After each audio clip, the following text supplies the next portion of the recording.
The following is a special video presentation of the Hennepin County Library.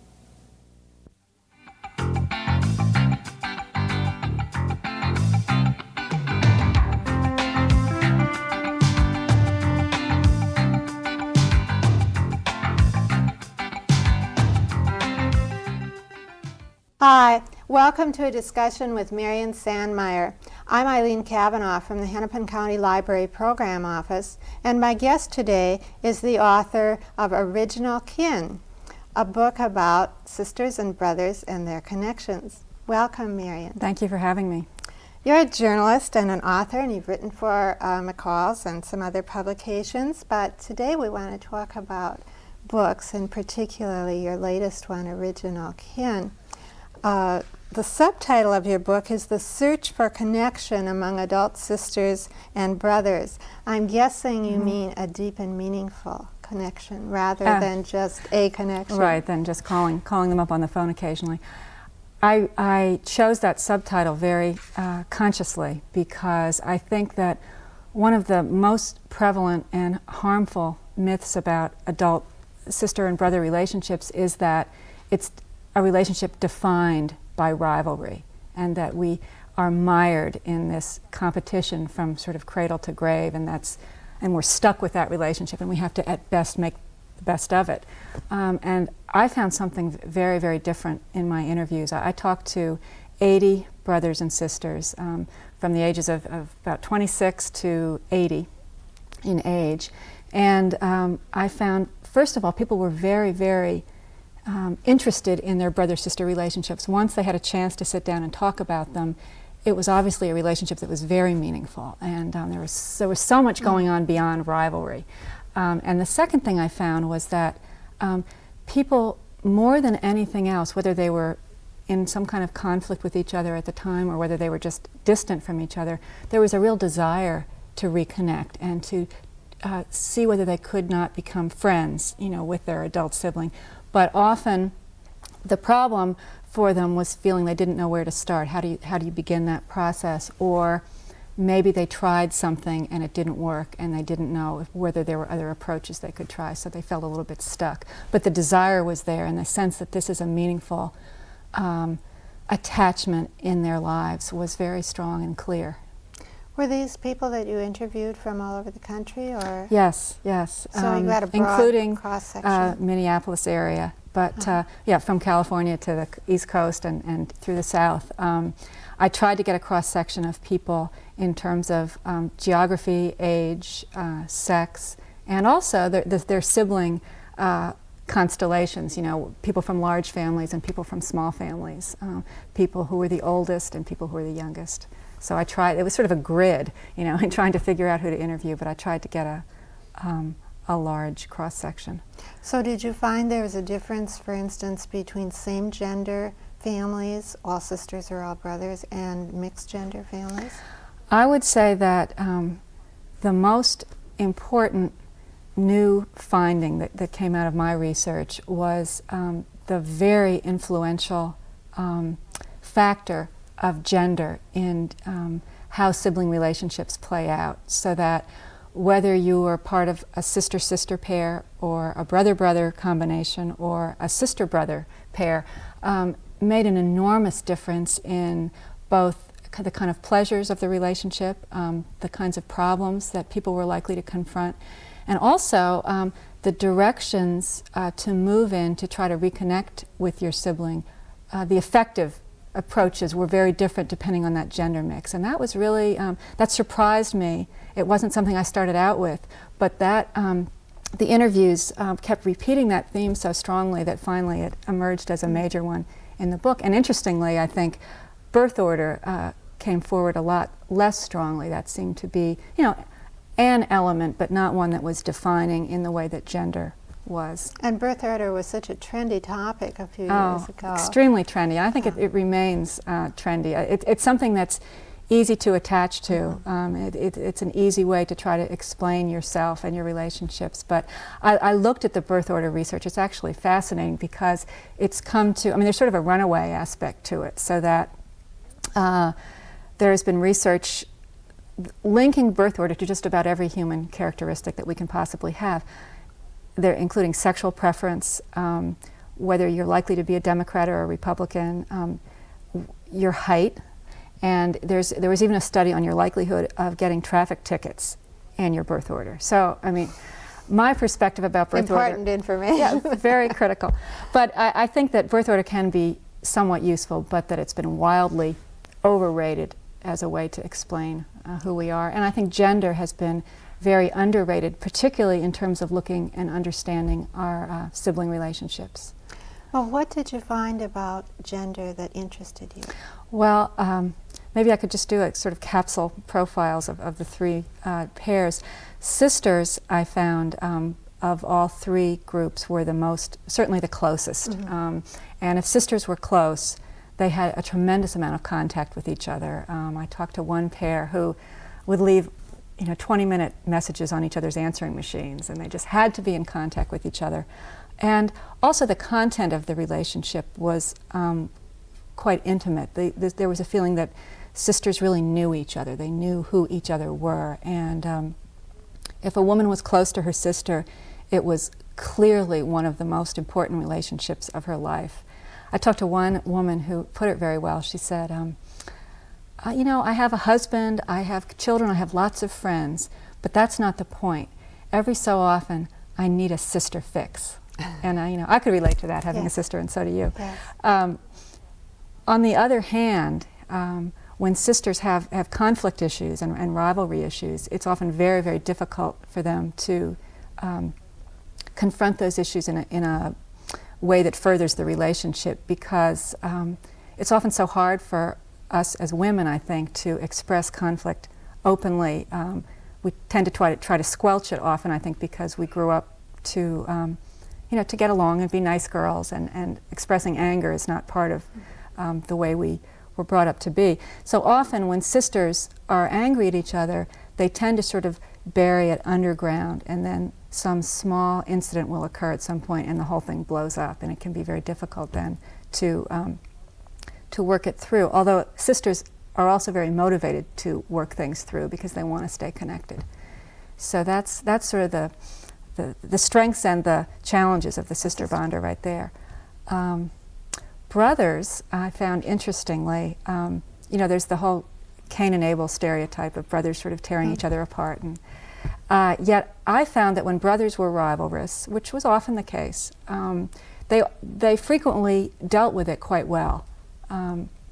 And I think that's because the male role includes competition as a part of it, and it's an acceptable part of the male role, so that brothers tended not to be ashamed of being competitive. They could be more open about it, and therefore they could sort of get things on the table with each other and work them out before they got sort of to that murderous level. So I talked to two brothers who were in their father's firm, and the father was about to retire, and the older brother who I interviewed told me that when that occurred, he called up his brother and he said, we've got a problem, and basically the problem is who's going to be king of the company. He said, I want to be king, I know you want to be king, so we got to talk about this. So I thought that was a good kind of a symbolic look at how brothers often deal with rivalry. It's out there. I think the problem that brothers most frequently encounter is distance, and emotional distance, because frequently brothers just sort of lose frequent touch with each other. They might just see each other on holidays or talk on the phone a couple times a year, especially if they don't live close. And my sense of that was that if there isn't a sister in the sibling relationship, there's nobody to take that sort of kinkeeper role that women often take in family situations, so that there's nobody that's going to make those frequent phone calls or invite you to dinner or maybe remember the birthday card. I think men are just not as attuned to those little kind of relationship maintenance functions. And you've said that brothers talk for information rather than interaction, yes. So that may play into that right, too. So that even when they do talk, often it's trading anecdotes. I talked to one brother who said that when he gets together with his brother, who is his best friend, they love to talk about advertising. and they'll spend hours sort of looking at ads and ripping them apart and analyzing. And they take a lot of pleasure in that, and that's very real, and they have a lot of fun. But they don't know each other very well, and so there is a sense of distance. And there was a study that came out in early 1994 that found that about a third of brothers report feeling distant from each other. Only 4% of sisters report feeling distant. That's remarkable. That is really a remarkable difference. Yeah. So that's the challenge for brothers, I think, is to find ways to keep in touch and not let things slide. It's easy to do. And how about mixed? Mixed, yeah, brothers and sisters, which is also in the category of my family. I think that is one of the most, of the three, that's probably the most challenging to kind of negotiate to the satisfaction of both parties. And the reason for that is that there tends to be sort of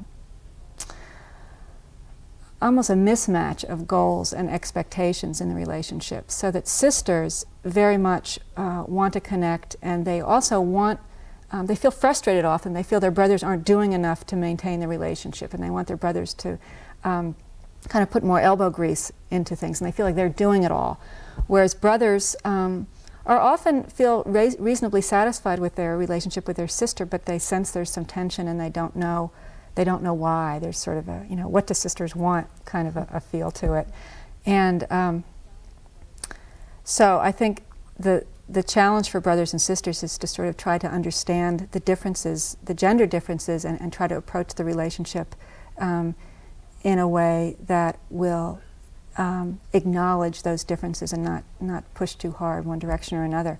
I think the real pleasure of the brother-sister relationship from people I spoke with was that this is one of the few opportunities in our society for people a person to be close to a member of the opposite sex without all the complications of the sexual element, so there's not all that baggage that goes along with it, and they could just enjoy each other and appreciate each other, and people talked about that as a great relief to have that one relationship that was easy. Mm-hmm. Yeah. And they now bring their adulthood to it, and the childhood issues may hopefully have been set aside. Hopefully, yeah. Sometimes yes, sometimes no.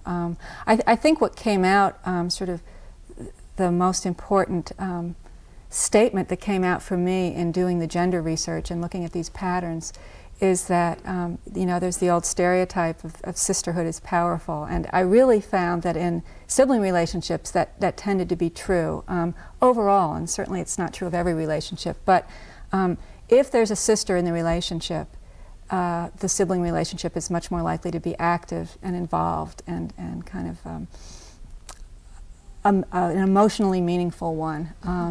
And there's even been research showing that as we grow older, having a sister actually protects us from depression, whereas having a brother has no effect. So, interesting. And so I think that's again because of that kin-keeper role that sisters play in keeping up with the people who are important to them. And so as people grow older and perhaps become widowed, a sister can be someone that they can count on in a way that's keeps them from feeling isolated. To do this talk issue for interaction rather than for information is important, and being able to share the things that what's important. Depressed people may feel they cannot That's right. share. And I always want to make clear when I talk about the gender issues is that individual situations differ tremendously. And I did talk to some brother pairs who were very close and brother-sister pairs who felt that the relationship was equal, but it's more of a general pattern, and that also that any individual pair can change the tenor of their relationship. These are not cast in stone, but they do tend to be strong patterns, and I think they help us, give us a direction for changing our relationships too. Well, speaking of changing the tenor of relationships, did people ask your advice about how they could improve their relationships, and what do you tell people who don't know how to make that first step? Right, which I think is difficult often. What came through, I talked to some people who needed that kind of help, and also some people who had really made a lot of progress. And what came through overall was that people have a tremendous amount of power to change their sibling relationships. And I think that's another very prevalent myth in our society, that these brother-sister relationships kind of get developed when we're 7 or 8 or 10, and then they're kind of cast in stone. We're stuck with them. So if it's a problem for life. I talk to people in their 30s, in their 40s, and some people even in their 60s who were making change in their brother-sister relationships for the first time. And so there's then the question of, well, what works and what doesn't work. And what dramatically did not work was when a sibling tried to fix the other one, to change that sibling and to sort of focus the blame on what that sibling was doing, which seems kind of obvious in a way, except that I think it's so easy for us to want to be the good guy in every situation and not to recognize that it's a dynamic and that we're both playing into it in one way or another. Sounds like that old principle, the only person you can change is yourself. That's right, and that certainly rings true here. So what I found useful for people to do is first to be very clear with yourself, maybe do a little thinking about what you really want in your sibling relationship, because it differs for different people. For some people, it's an issue of resolving rivalry. For many people, probably the biggest group, it's about kind of bridging that emotional distance, feeling like you don't know your sibling anymore. And some people feel the roles are unbalanced, that one is giving too much, then the other one wants to sort of balance the relationship. So figure out what you want to do. And then I think comes the point of, again, looking at not so much what your sibling is doing to prevent the relationship from moving forward, but what might you be doing to maintain it too. And then I think that's hard to do, but it's also quite liberating because it gives you then the freedom to act instead of just waiting for your sibling to apologize or invite you out or whatever you want them to do. And I think once you decide what you want and what your part is, I really encourage people to make the first move, because I think often, again, we tend to want to wait, and there's pride issues often. If we think our sibling was wrong, they should come to us, or they should want more time with us, or whatever it is. But I find if you can make a first move and make it small, because it is a risk whenever you're changing a relationship, that often that starts a kind of an upward spiral that's really quite powerful, because often the situation is such that your sibling feels that perhaps you don't care that much about them. Mm-hmm. And once you make that first positive move. So for people who feel distant, for example, I often suggest that if a sibling lives close by, just invite them to dinner, to go out to dinner, one-on-one. I think it's really important, not the baggage of a lot of other family members. And I tried this with my brother Phil after we had been distant for many years. And it was real interesting to me when I finally got the courage to ask him out to dinner alone, which we had never done before, even though we lived 15 minutes away. His first response was, "Can I bring my girlfriend?" And I think what it was for him was, it was sort of scary to think of just dealing with each other as individuals. And the family sort of served as a buffer for us from getting to know each other. So I had to sort of hang in there and say, Phil, we haven't had that much time to really find out what's going on with each other, and I'd really like to do that. So I'd like to just have dinner with you. And he actually seemed then quite flattered, and that started something that was positive for us. I think on the other hand, if rivalry is the issue, again, starting small, sometimes it can be very helpful to see your sibling as perhaps a vulnerable person as opposed to such a powerful person as we often imagine them to be, particularly when they're older. Yes. And realize that if there's rivalry going on, somewhere your sibling probably feels insecure vis-a-vis you. Feels as though perhaps you got something more than they did in childhood, whether it be looks or brains or athletic ability or whatever it is, and that rivalry can often be diffused by helping a sibling feel a little bit more secure. So you might risk giving your sibling a compliment in the very area where you feel there's that tension of rivalry, or even more powerfully, ask their advice about an issue where you're up in arms with them.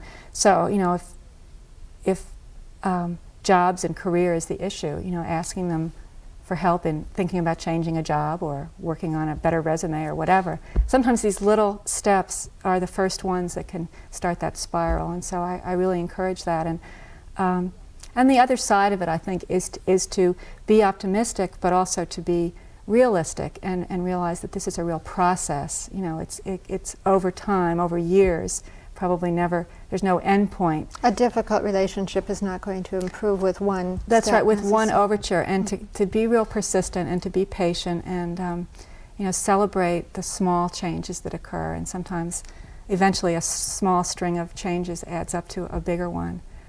In my family, my mother has always served kind of as the middle person between my sister and me, and very often if I would call her about something, she would transfer that information onto my sister. And as I grew older, I decided that I was going to work at having real direct lines of communication between the two of them. And it was a very small step, but as you say, I think it has really changed both of our relationships significantly, to the extent that the other night when I called my mother about something that was going on in our family, she said, well, maybe you'd like to call your sister and explain that to her. Oh, so she's catching on to that. And so even she is sort of letting go. Understanding that you need to deal directly. Well, I think that's an excellent way to go about it as well, because so often a parent is sort of a point on the triangle between siblings, and the siblings are the two other points, and either the communications conduit is through the parent, most frequently the mother, or people use their parents to complain about a sibling, or might use another sibling to do that, or might use their spouse to do that. But in any case, they tend to form this triangle, and rather than deal directly with their brother or sister, they sort of diffuse the tension by going to that third party. And I think it's real important to sort of stop playing into the triangles, and whatever the issue is, whether you want to get more connected or you have to confront your sibling about something difficult, is to be direct, and it's through those direct lines that we really connect.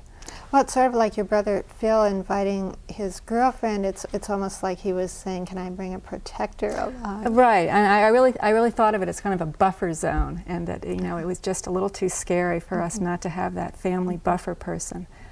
But the dinner turned out well. The dinner turned out well. It actually led to other dinners, and it took a while. You know, and one dinner obviously was just a bare beginning, and what I found next happened was that slowly my brother made more overtures towards me, but again, they weren't the kind of sort of heart-to-heart overtures that my sister and I have, where we talk about our lives. But he began to do things for me, and I think that's more of what brothers are comfortable with. And it took me a while to learn that that's the way he expressed affection, and that, you know, he might not be able to or be comfortable with a lot of verbal expression, but he would come over and fix my car. He, you know, gave me a heater when my office was too cold, and offered to lend me money when I was writing this book, and, you know, things were tight. So I began to realize that that's his way, and if I was going to become close to my brother, I had to appreciate how he was different than my sister was. I think that's a very important human issue, that we think everybody does things the way we do, and we fail to appreciate their uniqueness. The way that they can express love to us may be very different, and maybe if they're expressing it in an entirely different way, we don't perceive it as love. Yes, because it's not our way. Yeah, and I found that was a very powerful way also for siblings to begin to feel better about each other. I think some of the things the ways we need to go are in doing things differently, but in some other ways, thinking about our siblings differently can help. And I found when people could accept that their sibling was a different person than they were, it went a long way towards healing a lot of distance. Because I think we often confuse sameness with closeness. And we feel if particularly a sibling who is our blood relative and someone who we grew up with so closely, if they disagree with us about, you know, whether it's child rearing or how we feel about Bill Clinton, or, you know, some other kind of, you know, religious value often can get in the way, we feel that that's some kind of a betrayal. And I think it's important for siblings to respect each other's differences, and at the same time find the commonalities that make the relationship a real pleasure. Because when you think of it, sameness can be boring, too. Sameness can be real boring. Yeah, I think that's often a problem in relationships. So yeah, there can be a real stimulating aspect to the difference. Well, you know, why? I say to my brother, why do you like Ross Perot? You know, I need to know this. Well, one of the other interesting points I think that you brought out is that siblings can give us a little bit different facet of our family history. The same thing happened perhaps to both siblings, but they Right. saw it in a little bit different way. I think that's a critical aspect of why all of this is worth it to begin with, you know, in terms of reconnecting with siblings. You know, these are the people, we have there's nobody else in our history that we have so much past with. These people shared that family drama with us, and it's such an intense, emotionally laden history that we have with them compared to, say, a friendship, that in adulthood, these are people that are a really very rich resource for us in helping us understand ourselves. And I think that process you talked about of trading memories and you know, what was it like in our family is so useful, because on the one hand, sometimes siblings can confirm a memory that, you know, you think to yourself, well, was I crazy to think that Dad was that way? And your sibling says, no, that really happened, and it's very affirming. On the other hand, sometimes you tell a story to a sibling and they don't remember it that way at all. And if you can be open to that, I think it can be very useful also, because you can get another perspective sometimes on yourself or on another family member. It can be very disconcerting to have a sibling say, oh no, it wasn't that way at all. It can be, and it's sometimes it's a challenge to keep an open mind. I found with my brother Phil, we after my father died several years ago, we began having conversations about him, and my relationship with him had been very difficult. And I assumed that everyone's relationship with him was very difficult in my family. And I began to talk to Phil, and he felt wonderfully about my father. We had never had this conversation, and I couldn't believe it at first, and we traded memories. And of course, he was 6 years younger, and it was a different family situation then, and he was a boy, and many other things went into it. But he was able to talk about my father in such a way that I began to actually be able to look at my father in a slightly more positive way, because my brother introduced characteristics of his to me that I had missed because I was so much focusing on the negative. So in that way, it helped me you know, sort of complete some things with my father by talking to my brother, and that was extremely helpful to me at that time. So I think that memory trading process in helping us understand ourselves is invaluable, and no one else can do that with us in quite the same way that siblings can. It's going back to this idea that families are unique and wonderful, and we need to pay attention and enjoy them, particularly in our adult life, because it sort of means we don't have unending time left to do this. That's right, yes. Yeah. And now we don't have unending time either, so we have to finish. But I want to thank you, Marian, Oh, for thank being you. with It's us. been wonderful. It's been a pleasure to have you. Thank you for joining us.